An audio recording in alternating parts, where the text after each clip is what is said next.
So we're in the cage ladder macro from GRAITEC, and we're just going to take a look at some new options that have been added in. And in particular, in this session, we're going to focus on what we're terming the welds tab. This is new for this version.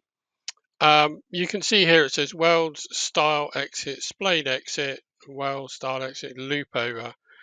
So currently at the moment, you'll see that the lower panel is grayed out and the upper panel is active. That is because I just have a straightforward splayed exit. So obviously I'm under the ladder exit. I've come to the exit details here, and you can see that I've got mitre set here. So that's a mitre joint in this area here, and we've got a single weld there and a single weld there. Obviously, if we change this to the bent type here, you can see that the weld arrangements change within those zones. Now, similarly, obviously that affects what's going on in here as well. So just to change a weld size, just to show you that it is changing.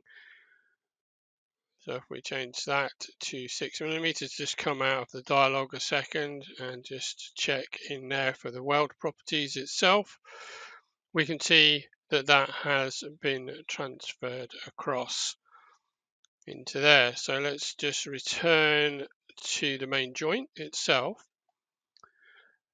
Now, obviously, there's options as well. The welds will disable if we enable the merge option under the exit. So let's come back to the exit details. And if we merge this together, so we're going to merge all the style into one, we can now see that everything is deactive in this zone here. Let's just uncheck that again, and obviously the welds will become active again. If we come back to the general tab here, this is where you set the type of exit. Now, originally I set it to the splayed type, so I'm just going to do the loop over arrangement. So changing that obviously adds in some additional elements. If we then change to this tab here, we can now see that this panel is now active down here. This was in the previous versions. So we can see it's set to the mitre joint, and under here now, you can see that the lower panel is active itself as well. So let's just change that weld size in there and apply that. And obviously we're using it as a shop location. Just close the dialog. I'm just going to go in and check the weld element there and bring up its properties. So we can see obviously the 6mm weld has been applied obviously at the junction between these elements here, which is a mitre cut.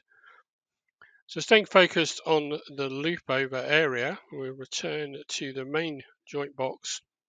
And within this, we have a couple of other different arrangements, let's say, for the loop over corners. So again, just coming to the exit details, and if we change to the bent type, we'll see that a curved end element is here, so a separate segment is placed in here, and now we have 4 welds within that zone, and they are still controlled within this feature here, so under the loop over element down there.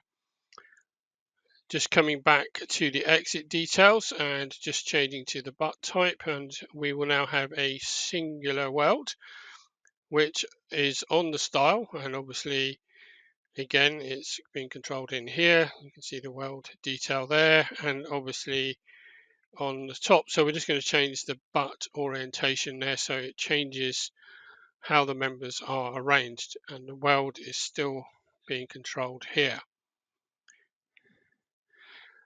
So that should cover off all the different details of that. And obviously, just to remind you that this functionality is working with the merge feature of the style. So with that, the style has been merged together, and obviously the cut elements are still up here. And now you can see this panel is grayed out for the main style welds, but the loop over one is active.